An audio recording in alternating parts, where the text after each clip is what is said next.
I'm Matthew Buckley Smith, and you're listening to SLEERICKETS, a podcast about poetry and other intractable problems. So when I was a kid, we went to church at the cathedral in Atlanta, and that meant that all of the priests in training for all the surrounding dioceses would pass through the cathedral, and a lot of them would sort of have a period when they were in residence at the cathedral, or they would give sermons. And part of what it meant is that we got a lot of very shaky early on priests early in their careers, some of whom were great, and then they would quickly get snapped up and sent away, and some of whom were not so great, and they would often linger. But anytime one of these priests left the priesthood, right, up and decided that actually it wasn't for him, he'd had a change of heart, he'd had a change of understanding of his duty to God, or maybe even had changed his belief in God or his belief in the church, had some fundamental crisis and decided to completely uproot his life. Anytime this happened, my granddad's response was the same. He would say, "Cherchez la femme." Cherchez la femme. Now, this is an old expression. I did not realize until I looked it up the other day that it actually was coined by, or if not coined, then popularized by Alexandre Dumas. It's the first recorded use of it is in a novel that he wrote. One of my truly my favorite author as a kid, both of the Count of Monte Cristo, but also of the Three Musketeers trilogy, which is the second and third. Are I would say far superior to the first, the most famous of that trilogy. But this is from another book called the Mohicans of Paris, I think is what it was called. And Cherchez la femme it literally means look for the woman. So, find the woman, search for the woman. And it is used. So here's, I was looking up the expression because I knew it only from my granddad, and I'm also used to certain received expressions getting a little bit distorted in my family's recitation of them. So I wanted to confirm that he was using it in the received fashion. So I looked it up, and I had this funny experience where I think because it's not so common, it's an expression in English as well as in French, but it's not quite so common in English. So what happened when I first looked it up was that the first hit was for the Wikipedia entry for Cherchez la femme in French Wikipedia. And then the second entry was for the Wikipedia entry for English-speaking Wikipedia. So I looked at both of them, and it actually ended up being a kind of a revelatory experience because there was a real difference between the two. And by my lights, it exemplified what I think of as American knowingness. It's probably not American knowingness. It's probably more like educated liberal coastal knowingness, but that's if we're honest, that's probably most of the Wikipedia people are educated coastal liberals.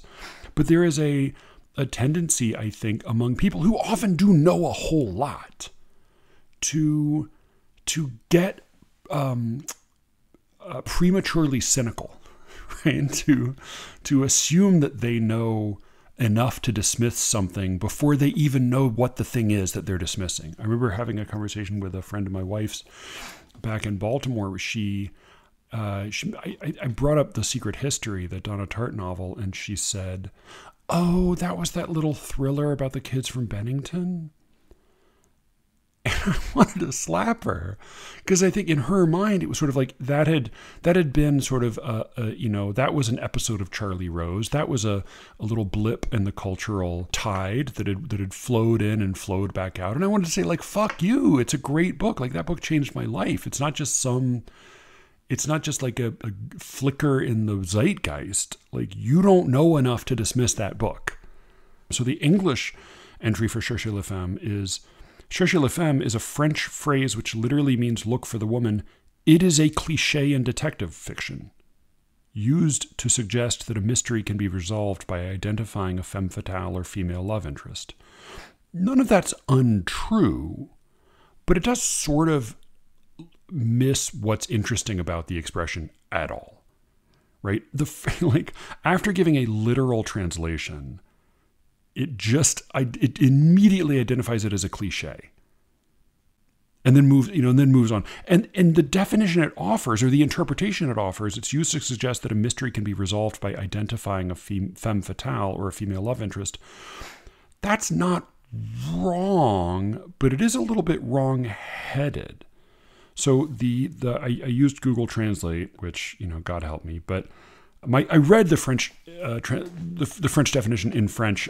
My French is not good enough for me to have a good, clear understanding, but I got enough of it to understand that it was saying something pretty different than the English version. So here's the French version translated into English by Google's soulless AI program, I guess. Look for the woman is an expression known in its French form in works written in English, Italian, and several other languages. So far, so good, right? They don't need to offer a literal translation because it's already in French. They are, giving a slightly different perspective because this comes from French rather than being, first encountered in an English context. So far, so good. That deviation makes perfect sense given that it's a different language Wikipedia. But the next sentence is, the meaning is that the man behaves in an inexplicable way because he is trying to hide an affair with a woman, or is trying to impress or win the favor of a woman. In detective fiction, the investigator who understands where to look for the woman manages to solve the mystery. That's a little different, right? Part of the implication of the expression is that the problem appears to be something other than cherchez la femme. The problem appears to be something other than a woman. And in fact, somebody might even be insisting that the problem is something other than a woman. And the wisdom of the expression, the cliche in the dismissive English version, is that there is probably a simpler, slightly baser, slightly more self-centered explanation for why something strange is happening. When a priest suddenly realizes that he's wasted his life and his understanding of the church and cosmology and the divinity of Jesus is not what he believed it was, my granddad's response was like, okay, where's the woman he's having an affair with? Because that's a likelier explanation for what he's doing. Before I launch into this particular episode, I should offer a couple of notes, 2 quick corrections. One being, oops, Tar River Poetry is not open for submissions. Sorry. This is like one of the many notes I dog-eared while I was on hiatus. They were open for submissions in January. It's not January anymore. They will be open for submissions again in September. In the meantime, go check out the website. The new issue will be coming out with some new prose from Alice that I'm very eager to read, and probably a lot of other good stuff. But sorry about that.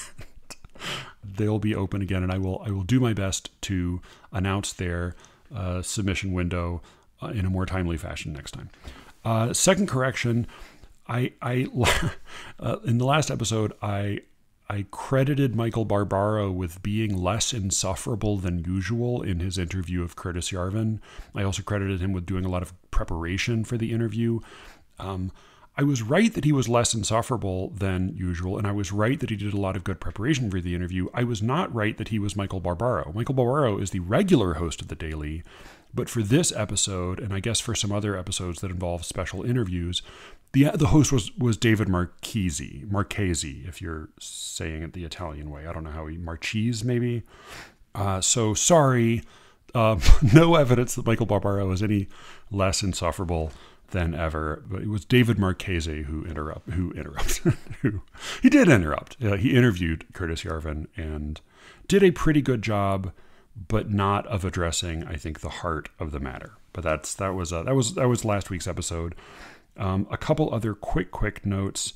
I mentioned that I have some poems out. There's some other poems that have just come out recently that I will also peddle in my self-promotional, doing my self-promotional duty as Matt Wall has instructed me. So I have a few poems in Smartish Pace and a couple more in Southern Poetry Review.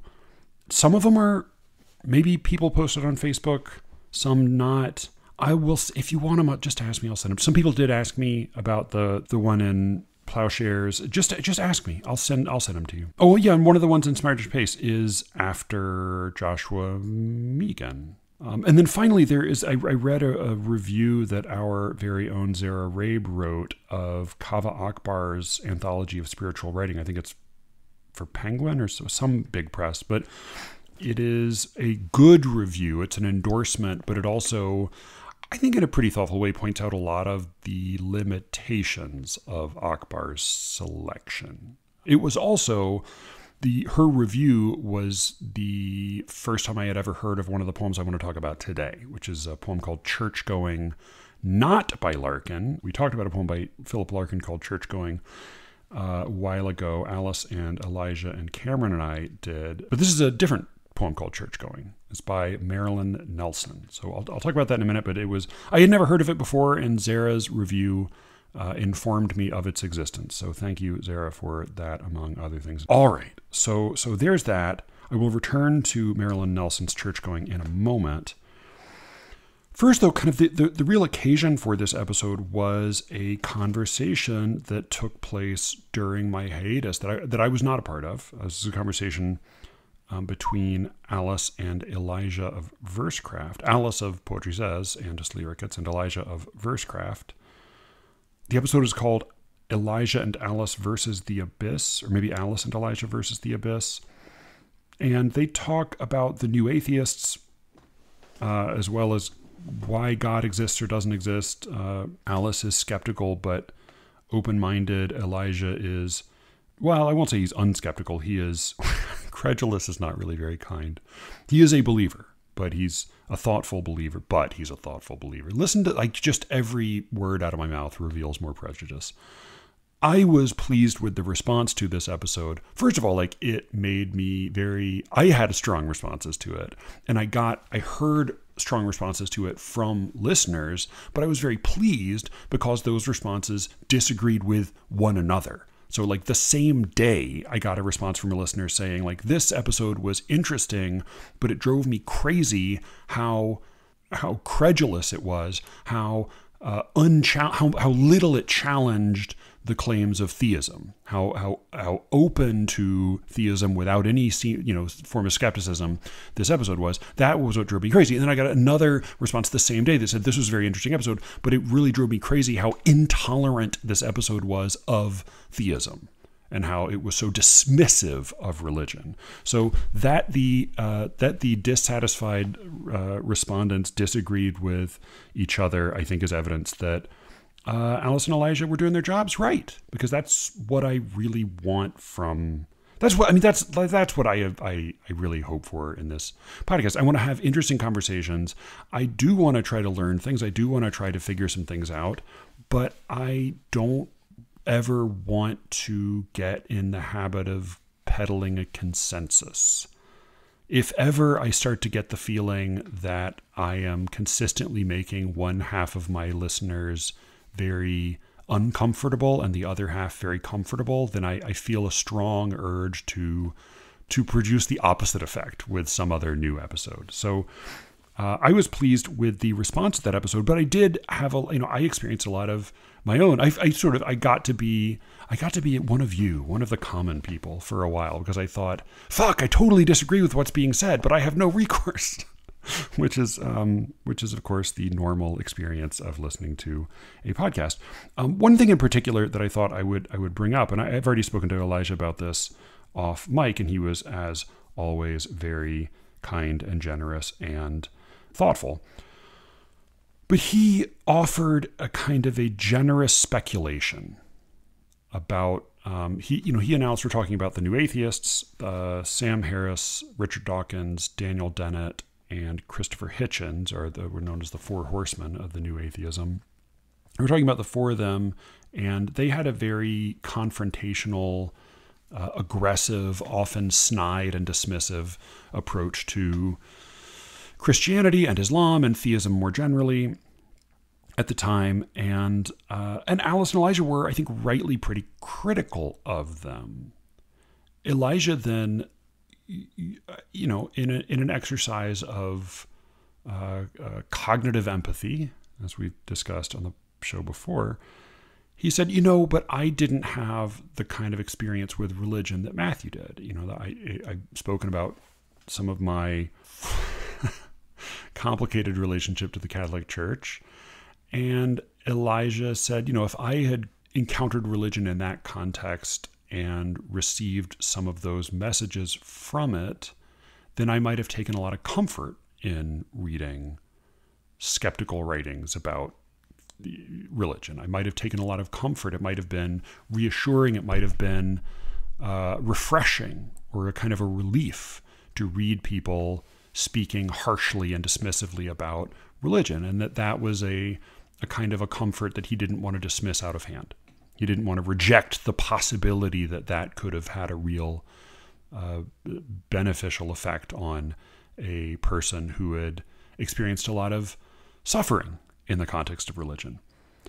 I appreciated that imaginative empathy on my behalf, but it really couldn't have been more wrong. I did read the New Atheist, specifically Richard Dawkins' The God Delusion.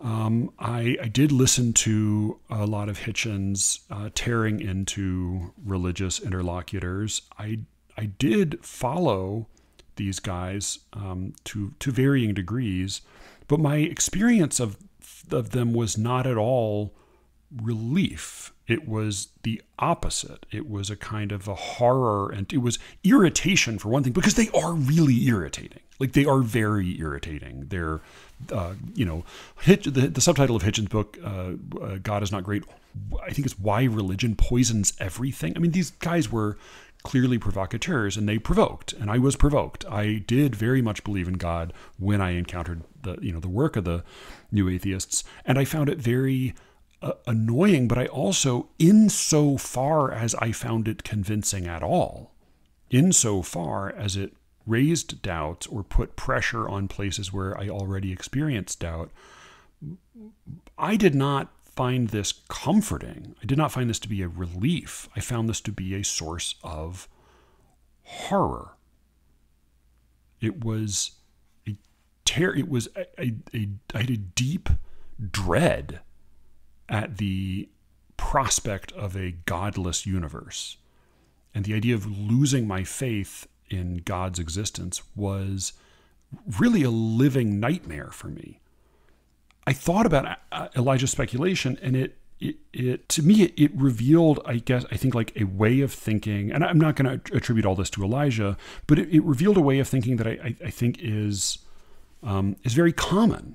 And the most salient example that came to mind, and I've mentioned this on the podcast before, but it was the truly like brain-melting essay by Ayaan Hirsi Ali that came out a couple of years ago called Why I Am Now a Christian. She is responding directly to Bertrand Russell's essay that Brian and I talk about in the Rabbit Hole episode. I'll put links to both halves of that, another episode to which people had a lot of responses on both sides. But Ayaan Hirsi Ali's description of how she left Islam and then how she came to Christianity is perfectly in line with Elijah's speculation. That is, in leaving Islam for atheism, and then in leaving atheism for Christianity, she is explicitly pursuing good feeling. She I mentioned this before, I won't belabor it, but she says, when I read Russell's lecture, I found my cognitive dissonance easing. It was a relief to adopt an attitude of skepticism towards religious doctrine, discard my faith in God, and declare that no such entity existed. Best of all, I could reject the existence of hell and the danger of everlasting punishment. She goes on, she says, religion, Russell argued, was rooted in fear. Fear is the basis of the whole thing. Fear of the mysterious, fear of defeat, fear of death. So that's Russell's claim about Christianity.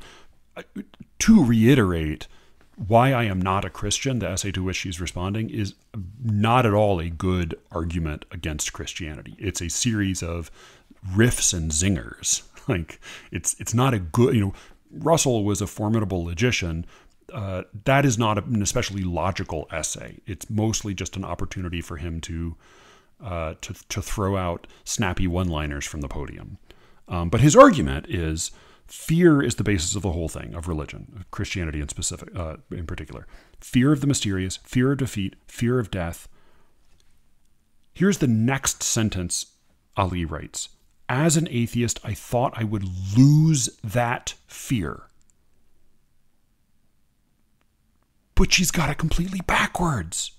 Because he's not saying people believe in Christianity in order to be afraid. He's saying people believe in Christianity in order not to be afraid, in order to avoid their fear, in order to flee the source of their fear. That she was shifting to atheism in order to escape fear suggests that she truly is just pursuing feeling. I mean, again, like this is Cherchez la femme to the nth degree. Like, you're not talking about what you think. You're not talking about the nature of the universe at all. You're not talking about the afterlife. You're not talking about metaphysics. You're not talking about God. You're not talking about the soul. You're talking about your own desire to feel okay, which is a perfectly fine thing to worry about. But this is not a metaphysical case. This is a case for, I don't know what, like a warm mug of hot chocolate in a Hallmark movie. Like, I mean, again, like, I don't want to dismiss this sort of fear, this kind of horror. I've shared a lot of that fear and horror, but the idea that you would believe something in order to feel better is, by my lights, like totally backwards. Like, the greatest moments of conversion I've had have been moments in which I have been forced to reckon with the reality of something I wished was not true. Right? This is, I think, like, it's very telling that, and again, I don't want to speak too broadly, because I don't think that she's representative of Christianity. I don't think all Christians think in this particular way. I think plenty of Christians have I think, like, Paul, the story of Paul being, Saul being, struck down on the road to Damascus, and then having the scales removed from his eyes by the I think it was an old Christian man who healed him. I don't think that was a realization he wanted to have, right? He was a professional Christian persecutor. I don't think he wanted to realize that, like, oh, actually the Christians are right. I don't think he was looking for that. But I do think it's somewhat telling that the Christian message is labeled by Christians the good news. The good news. And if it's true, it is good news, right? God loves you and you can live forever. The nature of the universe is that God cares about you specifically. That's incredibly good news, right? My experience was the opposite of that. My experience was believing the bad news, was, oh no, I hope this isn't true. Oops, I think it probably is. I will just say, because in going back to Ali's essay, I found an interview she did shortly afterward with Freddie Sayers, and she had this line that just blew my mind, completely blew my mind, because it was so explicit in its statement that for her, Christianity was purely an exercise in pursuing wish fulfillment. Sorry, I shouldn't say purely. She says that it's sort of, she makes a sociocultural argument as well. But here's what she said when she was, about a conversation she had with a friend who was a Christian friend, and she was explaining, why she didn't believe in God. So here's Ali from her interview with Freddie Sayers. I explained to her why I didn't believe in God, and more than that, why I hated God. Like, immediate red flag. Immediate red flag. If you hate God, you're not an atheist. If you hate God, you're not an atheist. You are a disgruntled theist, right? And, like, that's fine. I don't be what you are, but, like, that already should have revealed to her that she was playing a very different game than the game she purported to be playing. I explained to her why I didn't believe in God, and more than that, why I hated God. And then she asked me to design my own God. This is her Christian friend. She asked me to design my own God, and she said, if you had the power to, I'm going to quote her verbatim here because I just want to make sure I completely convey her thought, because again, it's so incredible what she's saying. She fumbles a little bit for her words because she's speaking extemporaneously, but she says, She asked me to design my own God. Her friend asked her to design her own God. And she said, if you had the power to, attribute a higher power, if you had the power to make your own God, if you had the power to make your own God, what would you do? And as I was going on, I thought, yeah, right. That's actually a description of Jesus Christ. So her friend asked her to design her own God, and Ali began articulating what this God of literally the fulfillment of her wishes, literally what she wanted God to be. If I could have my druthers God is this. And when she said what it was pretty darn close to Jesus Christ. And so she said, well, all right, I'll be a Christian. She's describing wish fulfillment. And I don't think she is stupid. I actually don't. I don't think she's stupid. She's very well educated. And I think she is intelligent. I do think that her pattern of thinking is quite brittle. And she does seem to be a pretty intolerant thinker. And hearing her in conversation, I very much had that experience, that impression confirmed. I think she's a very intolerant and sort of stiff, brittle thinker, but she's not stupid at all, and she's not ignorant at all. What it reminded me of most was something that I had heard a Unitarian friend of ours say in Baltimore, different Unitarian friend than the one who stupidly dismissed the secret history. But she said that she took her family to the Unitarian church, and in talking about the kinds of sermons, the kind of presentations that they gave, and this is like whatever version of Unitarianism that is like, it was very socially progressive, very like in line with like DSA Democrats, but not very religious in any restrictive sense. What she said about it was, I like it because I don't have to hear anything I disagree with. I don't have to hear anything I disagree with. And on the one hand, I am appalled by what these two people are saying about their beliefs. But on the other hand, I appreciate their, I don't know if it's self-awareness. It may just be frankness. It may just be honesty. In a way, it's like they're the priest saying, oh, I decided to stop being a priest or believing in God because I wanted to fuck this woman who was hot and who wanted to fuck me. Like that's why I don't believe the things I used to believe, because of my desire to fuck her. And now that I don't believe them, I get to fuck her and it feels good. Like that's what they're saying. In a way, like that, they know themselves better than maybe many of the rest of us do. They don't need to chercher la femme. The femme is the thing. It's already there. It's the femme is the déjà là, right? The already there, as Foucault would say. So I was reminded of course, the Phyllis Wheatley Address to an Atheist, which came up on an earlier episode. And Phyllis Wheatley was both a slave who was brought over, kidnapped in Africa and brought to Boston for to work as a slave in the Wheatley household. And she wrote a lot of the poems she's best known for as a teenager. I think her first book was published when she was 18. So she wrote the famous Address to an Atheist, which is, I think, later revised to Atheism, at 14 and then 16, extremely young. It's not, I would say, good, but it's skillful enough and certainly impressive for a 14-year-old and unbelievably impressive for somebody who was enslaved. Like, Jesus Christ.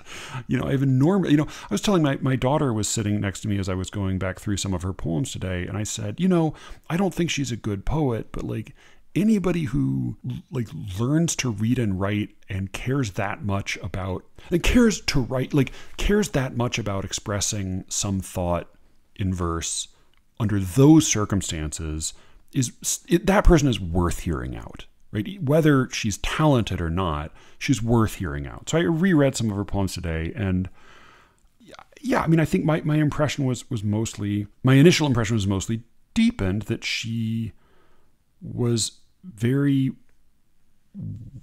well educated at that age. She and it's very clear that she was a big fan of Alexander Pope. That's in style of argument and in and in verse style. She very much sounds like she's following in his footsteps. But part of what's telling about her address to the atheist is that she's not talking to atheists in her native land. She's not talking to fellow slaves who are atheists. For one thing, most of them can't read, right? She's talking to educated and often well-to-do white people who have a certain luxury, right? Like who maybe have the luxury of not having to worry about believing in God or not. Thy heart in unbelief will hardened grow, though much indulged in vicious pleasure now. She even goes so far as to say, like, hey, your heathen gods, your pagan gods, can't hold a candle to the true God, right? And interestingly, she's not talking about the pagan gods of her homeland, right? She's not talking about pagan gods back in Africa. She's talking about Roman pagan gods, the gods that the educated white readers that she's writing to in Boston, the gods they would be familiar with. Can wise Apollo say, 'tis I that saves thee from the deepest hell? Minerva teach thee all thy days to tell? Doth Pluto tell thee thou shalt see the shade of fell perdition for transgression made? Doth Cupid in thy breast that warmth inspire to love thy brother, which is God's desire? I mean, as always, when I stumble back upon Phyllis Wheatley, I'm impressed just by her achievement as a human being. And I have a great deal of sympathy for her perspective. And she writes a lot about religion. She writes a lot about faith. And she's, I think, an extremely sincere believer. I mean, so much so that her most famous poem is like, really, I think, makes me cringe a little bit. Like it's an uncomfortable poem to read. Here we go. On being brought from Africa to America. This is like, you'll see within the first 2 words why this poem makes me uncomfortable. 'Twas mercy brought me from my pagan land, taught my benighted soul to understand that there's a God, that there's a Savior too. Once I redemption neither sought nor knew. Some view our sable race with scornful eye, their color is a diabolic dye. Remember, Christians, Negroes, black as Cain, may be refined and join the angelic train. So, she's pretty insistent here as elsewhere that black people be, treated as equal participants in Christianity and in the human experience. But yeah, it's like it's a little uncomfortable to hear a person who was kidnapped and sold into slavery argue that this was ultimately for the good. I mean, she clearly doesn't think slavery is good. She speaks about that as well. There's an interesting history of the family who ended up promoting her and sort of even bringing her across the Atlantic as a literary celebrity, didn't actually free her throughout most of that time. It was only, I think, shortly before Mrs. Wheatley died that she was actually freed. And that turns out to be like a very uncomfortable but slightly more complicated story than it might appear. I do think once I redemption neither sought nor knew. Once I redemption neither sought nor knew. Yeah, I actually think that's a pretty good line. Like that has a little bit of even a Horatian quality to it, where the relationship between I and redemption is ambiguous in the first half of the line. Once I redemption, we seem to be speaking nonsense for a moment. Like we don't know how these things might be related. Just as in her own experience, she's saying she didn't know how they might be related. Once I redemption neither sought nor knew. It's only at the end of the sentence that we get the key predicate that clarifies matters. That's a pretty good line. Yeah, maybe. Yeah, okay. All right. Who am I to say she wasn't talented? She's writing these as a fucking teenager. And again, like under unbelievable circumstances. So hats off to Phyllis Wheatley Peters. The guy she married later his last name was Peters. But there is a little bit of an implied argument in Address to the Atheist. And I think I mentioned this, ages and ages ago on the podcast, that the atheist is somebody who, the atheist she's addressing at any rate, is the one who has a certain comfort and liberty. And that for her and for others who are living under harsher circumstances, they don't have the freedom not to believe in God. They don't have that luxury. There's a related, this idea, I mentioned it on a recent episode.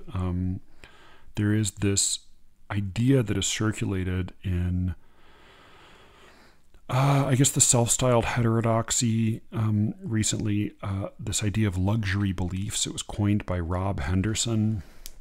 I looked back and I read the essay. I think I'd read it before, but I reread the essay. Luxury beliefs are the latest status symbol for rich Americans. This is published in 2019 in the New York Post.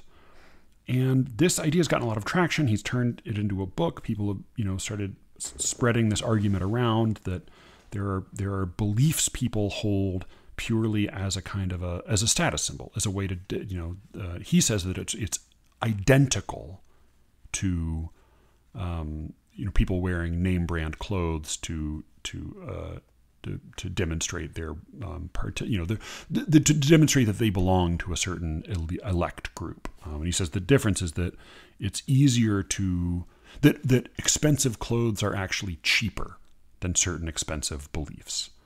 I think this is a supremely half-smart idea. I think it is very not fully baked.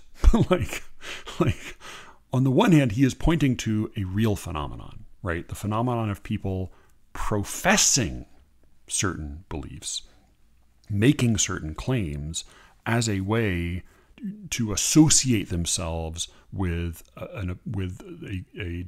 desirable company, right? There are certain status conferring claims and affiliations. The obvious example was like every fucking house in our neighborhood, except for ours and maybe one others, had a house go up and had a sign go up in 2020 that said, "In this house we believe blah blah blah blah blah blah blah blah blah blah blah blah," right? It almost doesn't matter. They were slogans. It was a series of slogans that were basically saying, "Hey, we are aligned with this political agenda." And yeah, I think those claims, bothering to say certain things, does in some cases confer status. Clearly, sure, definitely. But then his own examples of what luxury beliefs are sort of give the lie to the whole concept, or rather like demonstrate that he hasn't fully cooked the thing that he's trying to think through. So his first example of luxury belief is that all family structures are equal. He goes on to say, affluent people seldom have kids out of wedlock, but are more likely than others to express the luxury belief that doing so is of no consequence. So basically, this is polygamy for thee, but not for me, right? Like rich people, basically, he says, tend to have monogamous marriages, and they tend to have their children inside of wedlock. But they are also more likely to say publicly that they don't think that the traditional monogamous, marriage or family structure is particularly important. His argument there seems to be that it's purely hypocrisy, right? He also says that that elites were saying this made it come true among the lower classes. I think there are about 50 other economic factors you could consider at looking at the change that took place over the last 50, 60 years. But then the second example is the exact opposite of that. The second example, another luxury belief, is that religion is irrational or harmful. Members of the upper class are more likely to be atheists or non-religious, but they have the resources and access to thrive without the unifying social edifice of religion. Places of worship are often essential for the social fabric of poor communities. Denigrating the importance of religion harms the poor. While affluent people often find meaning in their work, most Americans do not have the luxury of a profession. They have jobs. They clock in, they clock out. Without a family or community to care for, such a job can feel meaningless. So I'm with him in identifying that there are some real cultural and experiential differences between the upper middle class or the upper class and the lower middle class or the working class, for sure. For sure, there's some real differences. And a lot of those differences have to do with your relationship to your job, But what he's saying basically is that if you are rich and you have you have purpose in your life that comes from the work you do, you don't need religion to confer meaning or social structure. Whereas if you are not in that position, then you need religion in order to give you purpose and in order to organize your life around a community with certain moral standards and norms and mutual pressures. And to me, that's like a profoundly condescending view. That's like a shockingly condescending thing to say. Like, well, I don't need to believe in God because I have a good job that I care about. But you should believe in this thing that I don't think is true. You should accept this purpose and this meaning that I think is bullshit because you need that because your life is so shitty. I mean, to me, that is just a grotesquely condescending view. He goes on to give another, I think, sort of baffling example. He says, then there's the luxury belief that individual decisions don't matter much compared to random social forces, including luck. This belief is more common among many of my peers at Yale and Cambridge than the kids I grew up with in foster care or the women and men I served with in the military. The key message is that the outcomes of your life are beyond control. He goes on, this message is damaging. If disadvantaged people believe random chance is the key factor for success, they will be less likely to strive. Sure, yes. If any of us believes that random chance is the key factor for success, we will be less likely to strive. Regardless of our position, if we are already fortunate, we are more likely to continue to be fortunate because that's the way fortune tends to work. But none of that addresses the question of whether or not it's fucking true. Again, like, this is where he seems to, like, he like badly conflates the concept of a claim or an affiliation with a belief. Are we talking about reality, or are we talking about things you say, slogans you use, teams you root for, colors or fashions you wear? Right? He seems to say that they're all the same thing, and to me it's they're profoundly different. He closes with this discussion of white privilege that, again, I think to me seems totally to miss the point. He says, white privilege is the luxury belief that took me the longest to understand because I grew up around poor whites. He makes, I think, a good point when he says affluent whites are the most enthusiastic about the idea of white privilege, yet they are the least likely to incur any cost for promoting that belief. Rather, they raise their social standing by talking about their privilege. He's totally right. He's totally right that that affluent whites raise their social standing by talking about their privilege. Yes. Talking about white privilege, checking your own privilege, proclaiming your own privilege is absolutely a part of. It's a form of genuflection in the among the liberal elite. Like, yes, totally. I don't think he's right when he suggests that being a poor white person and professing white privilege, if that were something you did, would hurt you. I don't think it would. I do think what's very true is that the existence of white privilege as an actual phenomenon is a lot more apparent in certain contexts than in others. Like, very obviously. And there are plenty of contexts in which it is just not really a relevant part of anybody's life or conversation. He is right when he says when laws are enacted to combat white privilege, it won't be the privileged whites who are harmed. Poor whites will bear the brunt. True, insofar as laws are passed to combat white privilege, that is true. It doesn't, for the most part, harm the privileged whites. Although, again, I don't think that all of the distinctions between, like, I think, for example, I think an arena in which white privilege is not especially a live concern is the academy, is, the elite arts, the elite media. I think those are places where white privilege is really not in effect, particularly at the moment. I think that there are, in other arenas, and maybe most arenas, there is a certain question of white privilege, but like the idea that like the adoption of policies to combat white privilege doesn't necessarily only impact poor whites. I also think like what he's talking about here is basically like an imprecise idea.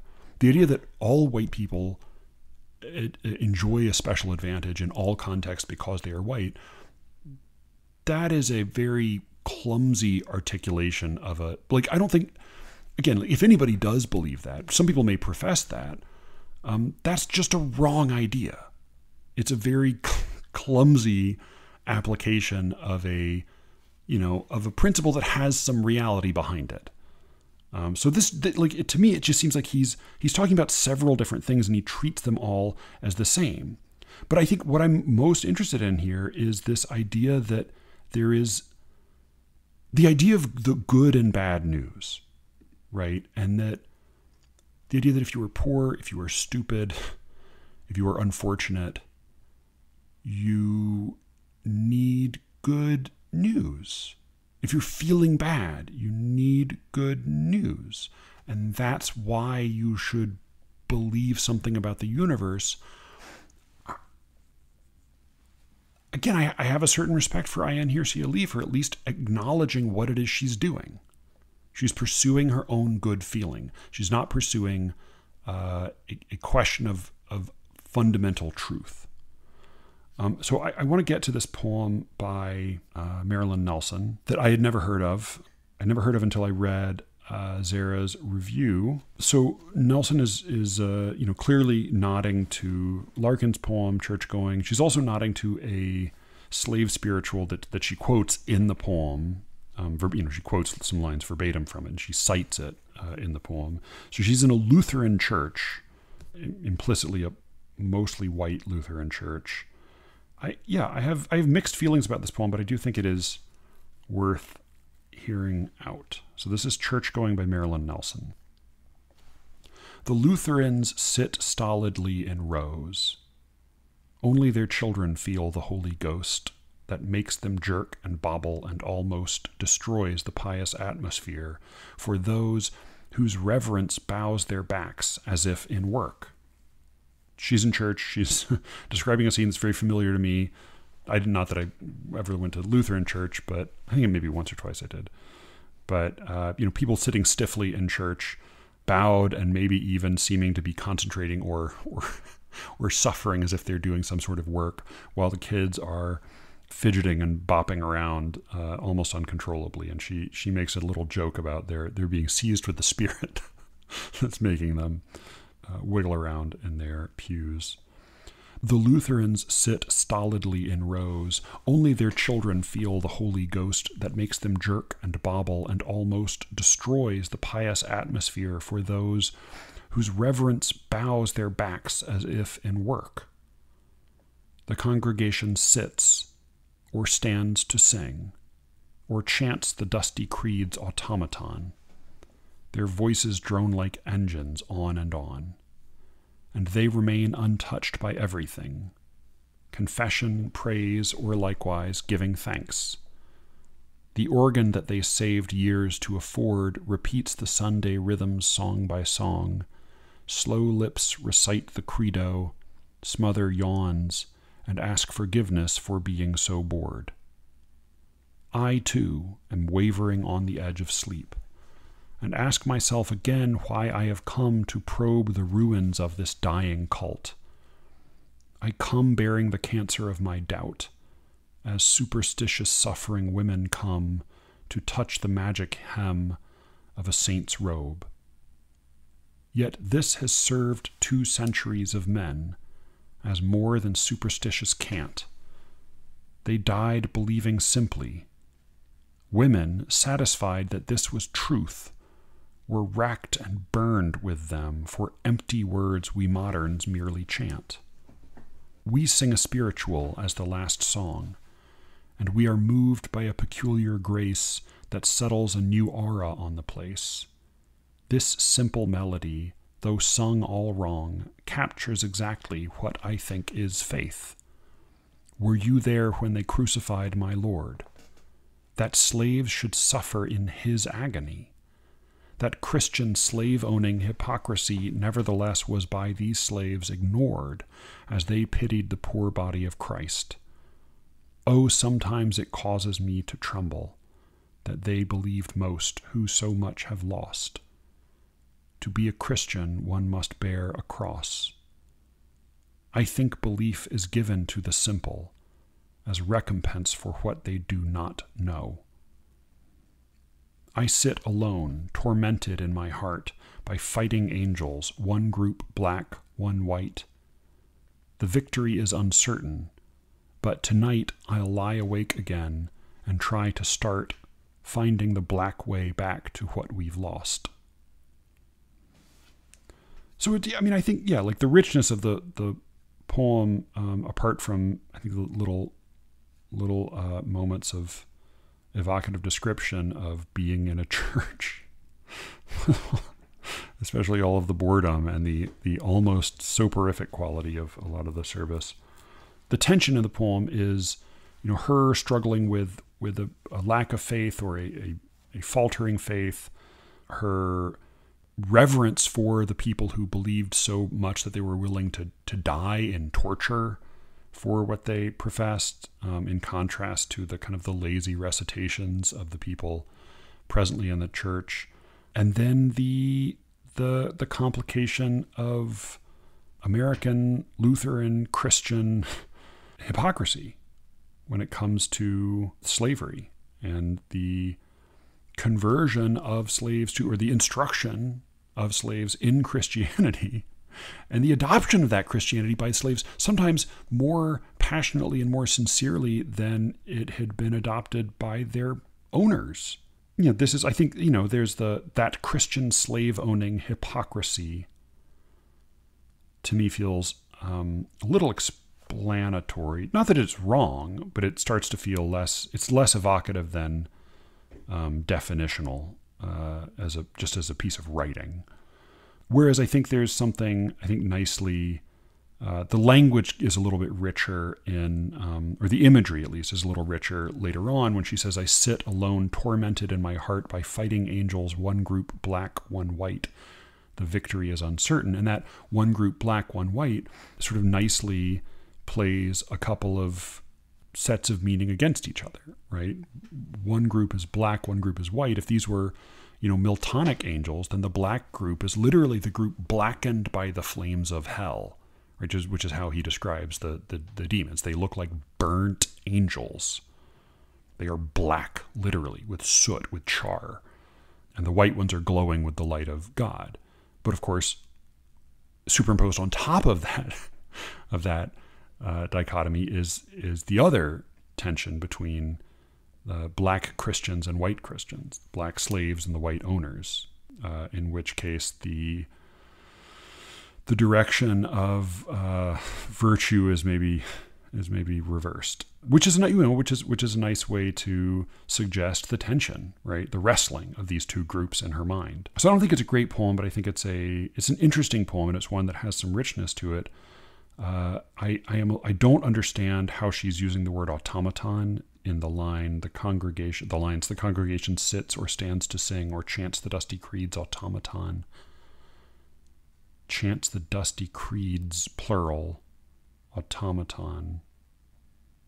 Maybe that's meant to be a possessive, the creeds, apostrophe S, automaton, but they're chanting the automaton, or they're chanting automaton as used as an adverb almost. I don't know. Again, it's a little bit what I think of as like the hot tub of meaning, where you put words next to each other and expect their meanings to kind of swirl together in the hot water. It just seems like a slightly fumbled line.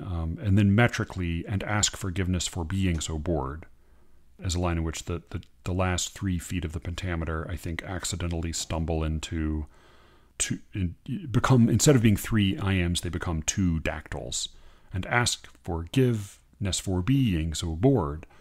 So you lose the pentameter meter, and at the end of the verse paragraph, which is not great, The lines I struggle with the most, but I also find most compelling in their way are these. Oh, sometimes it causes me to tremble, which is a line, taken directly from the spiritual they're singing in the church. And I do love this simple melody, though sung all wrong, right? This white Lutheran church doesn't know how to handle this song, but the truth of the melody, the truth of the lyrics comes through regardless. And she says it captures exactly what I think is faith. And this is a song in which the focus of the song is the slaves contemplating, meditating on the specific agony of Christ on the cross, all of the physical agony. One of the refrains is, oh, sometimes it causes me to tremble, literally thinking of the nails going into his hands and feet and so forth. But the lines that I am interested in and troubled by in this poem are, oh, sometimes it causes me to tremble that they believe most who so much have lost. She's not there just talking about slaves, right? Because she uses the present tense believe. That they believe most who so much have lost. The people who are in the dire circumstances are the ones who believe most sincerely. And I think I've mentioned it before, but I remember doing a research project.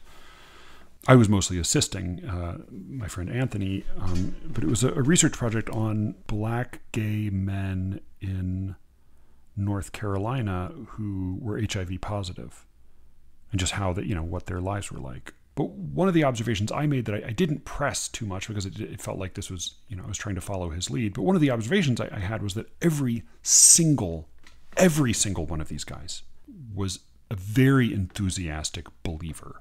I mean, they weren't necessarily they didn't all necessarily belong to traditional churches, but they all believed in God. And I think they were all Christian even. And I had mixed feelings, right? Because on the one hand, I wanted to say I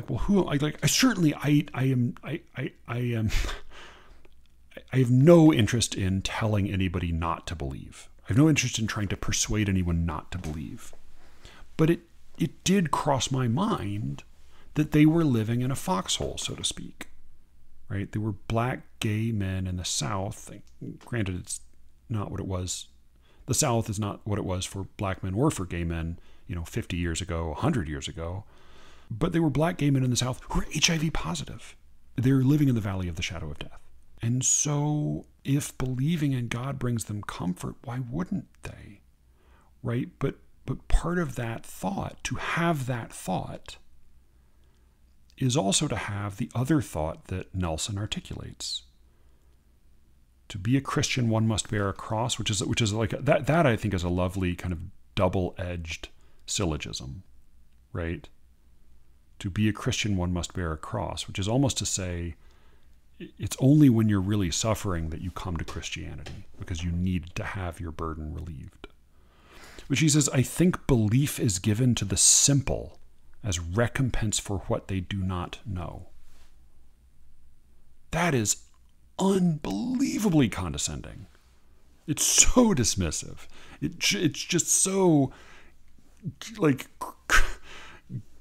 queasily looking down the nose at people who believe in God. I think belief is given to the simple as recompense for what they do not know. Now, I grant Marilyn Nelson what I grant all poets, especially in kind of longer poems, which is the magical quotation marks. I don't attribute this belief or this statement to her. I attribute it to the speaker of her poem. And I think it is sort of a natural consequence of the first part of what she says. Oh, sometimes it causes me to tremble that they believe most who so much have lost. That's almost a pious articulation. To be a Christian, one must bear a cross. Again, that's the kind of thing you might even say openly aloud in church. But it's hard, honestly, to think those thoughts without also thinking the thought, I think belief is given to the simple as recompense for what they do not know. I know better. And so I can't believe. I want credit, by the way, because I think right when the podcast was starting, 3.5 years ago, I said I thought that religion was gonna come back in a big way, and that it was gonna become very fashionable to be religious, even Christian, Catholic in one formulation or another. And boy, I think I was really quite right about that. Like I wasn't the only person to make that observation, but like, boy, that really does seem to be the case. And there's even, in addition to like Ross Douthat trying to peddle scientific explanations for what, like scientific proofs for the existence of God, which is like, I find Ross Douthat to be very frustrating often, but like, just in brief, if your argument is that science confirms the existence of God, or that science suggests the existence of God, then what you ought to do is pursue that science further. Because science has demonstrated the existence of plenty of things that we had no idea about before. Amazing, mind-blowing discoveries that the rigorous pursuit of scientific discovery has led to, right? Like, that's great. If science suggests that there is a conscious, deliberate creator who thinks about each of us individually as human beings, wonderful. That's a great thing for science to discover. Let's pursue that. Don't just take some book written by a scientist that says, hey, the universe is fine-tuned, so, hey, maybe God had us in mind, and then leap from that to a set of revealed truths from ancient texts. Like, accept your revealed truths from ancient texts, but don't claim that it's a scientific exercise that you're performing. It's just a separate argument. It's a whole separate discipline, a whole separate pursuit. So that's my brief response to Ross Douthat. But like, even more frustrating than that, I find, are the atheists promoting Christianity for other people. Right? Like, most prominent at the moment is Jonathan Rauch, who's an atheist who's going around saying like, hey, you should all believe, we should all be Christians again, except I can't be. I can't believe in it, but for those of you who can, you should all go believe in God. And I think, like, again, I think like there are two possibilities, right? One is you're saying that you're too smart to believe in God, but stupid people should believe in God because it will be good for society.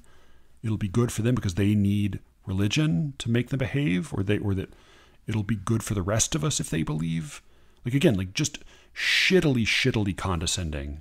Or, on the other hand, you think that that belief is a behavior that is subject to an imperative, right? Like, that should and faith are words that belong in the same sentence. And if you actually believe that, if you actually believed that belief was an action subject to should, then you would do it. It can only be something you should do if it's something you can do, in which case you would do it. So to me, it just seems like a profoundly bad faith kind of argument. I find it very, very frustrating. With Douthat, with Rauch, with a lot of these guys, I think like, cherchez la femme. Like, okay, what are you really in this for? I was looking the other day again at civilization and its discontents. There's a whole other set of arguments I want to get into in another episode, but like, the interesting thing about Freud's book, because basically his book takes up this question, and he's writing this in 1929 in Vienna, like, as the Third Reich is like brewing all around him. But the premise of the book basically is like, hey, have you ever noticed that in every civilization, there are people who seem really unhappy with civilization? And the book's argument is very interesting because he doesn't, what he could say, all right, is discontent with civilization justified? Right? This could be an examination of civilization's strengths and weaknesses, right?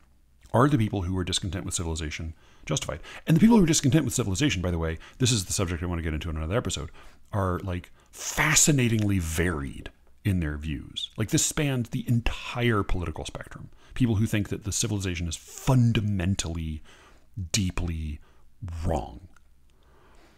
Freud's argument is not anything to do with an evaluation of civilization's merits. Instead, he evaluates the discontent. And he basically comes to the conclusion that, like, it is in the nature of civilization to breed discontent. That we that human beings, effectively, like intelligent beings as we understand them, are incapable of achieving civilization without at the same time finding ourselves in a condition that naturally gives rise to discontent. So again, I think like this is how I examined my own belief when I stopped believing in God. I didn't get a telescope and study the universe.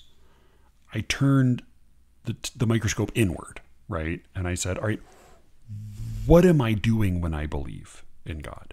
Again, I don't think it's what everybody does, but what was I doing when I believed in God? And I said, Cherchez, femme. Like, is it possible that when I perform this exercise, that when I frame my vision of the universe in this particular way, I am actually doing what Ayaan Hirsi Ali openly acknowledges she's doing? Is it possible that I'm actually pursuing my own good feeling? That I'm actually trying to sustain an idea that I am somehow important in the universe? And is it possible that there is a thing, that there is bad news waiting for me? Not good news, but bad news waiting for me. That in fact, this was all something I concocted in order to impress a woman, right? Effectively. This was an elaborate construction that I had pieced together in order to have my cake without acknowledging that what I really wanted was to have my cake. And that's what I want to ask, Rausch or Douthit. I want to say like, okay. I see that all of a sudden you're very interested in quantum mechanics, but like, cherchez le femme, Ross. What are you really after here? All right, so I figured I would close with another poem that is about believing the bad news. It's not explicitly about religion. It is more about climate change, or so it seems to be, by my lights, more about climate change than about religion. But it is still, I think, a very compelling poem. I am speaking, of course, of Accepting the Disaster by Joshua Mehigan, which I was thinking also of, because Kaveh Akbar got not only edited the anthology that Zara reviewed, but got sort of heavily name-checked in Alice's episode on the American Ecstatic. And it was funny, rereading this poem, the title poem of his second book, Accepting the Disaster, rereading this poem by Josh, I thought this is, in a way, it's almost like this is like the noir American Ecstatic. Like, it has some of the rhythm and associative energy of the American Ecstatic, but it's like the it's like the anti-ecstatic. It's like the American exuberant. That was the term that I saw a psychiatrist for a while in Baltimore who he said that in his observation, depression didn't give people energy, but it did sometimes lend a certain exuberance to their thoughts. I looked up exuberance, and apparently comes from a term for black or soil, like rich soil. So exuberance is coming out of rich, fertile ground. And that blackness, that darkness, which I associate with, of course, the black bile of melancholy. Something about that rang true to me. And I think there is a kind of a dark exuberance to this poem. It's also a poem that is it's a very formally odd poem, because it's not consistent. There are some short lines, there's some varying lines, there's some long lines, but on balance, it is a poem in pentameter. But the last feet are all a little funny, or mostly kind of funny, where it ends on a weak I am that ends up giving the impression of a kind of a dactyl, right? Like if you had a fourth position I am followed by a fifth position Pyrrhic. I know Josh is, if memory serves, one of those prosodists who disbelieves in the English Pyrrhic, disbelieves in the possibility of an English Pyrrhic or an English Spondy. And these are not quite Pyrrhics, right? Because there is a little soft, weak final stress in these lines, but it's a very distinctly weak final stress. And so the sound, you'll get a sense of the sound of these lines very quickly, but it's a very eerie effect. There is some rhyme, but it's mostly kind of incidental. Instead, it's a kind of a rhythmic rut that we get stuck in, because it's a long poem. And this concluding metrical stutter is fairly consistent throughout it. And the feeling is, it's odd because it's neither a feeling of, like, often with incompetent formal writers, we get a sense that they're being bossed around by their own form, that they are letting the rhyme and the meter not just lead the way, but the reins have been yanked out of their hands and they're just following the carriage wherever the rampaging horse chooses to take them. And then with, very skillful formal writers like Josh is, one often has the sense that the meter and the rhyme just so happened to tumble off the tongue into place almost by chance. It feels effortless. This feels like neither of those things. It almost feels like it's a very dark poem, but there's almost a kind of a tongue-in-cheek quality where it feels like it is the speaker is deciding to humor a certain convention in this odd little metrical stutter at the end of the lines. It's a very I can't really think of another poem that has this same quality, but it gives the whole poem a kind of an air of hopelessness, an air of doom, an air of a kind of a falling off, a drifting off, a giving up. It is a little too long to read on the podcast. I will read just the very first little verse paragraph and then the last verse paragraph to give you a sense of it. What it reminds me of, and I want to say it was around the same time. This book came out in 2014. I want to say this was around the same time I read the Dark Mountain Manifesto, which is they are basically an environmentalist group that instead of trying to harangue people about how to save the planet, they basically have decided that it's probably too late.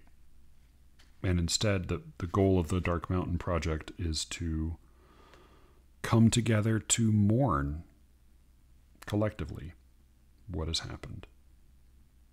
Here, this is just maybe a representative little passage from the manifesto, which is a 30, 40 page little pamphlet. Secretly, we all think we are doomed. Even the politicians think this. Even the environmentalists. Some of us deal with it by going shopping.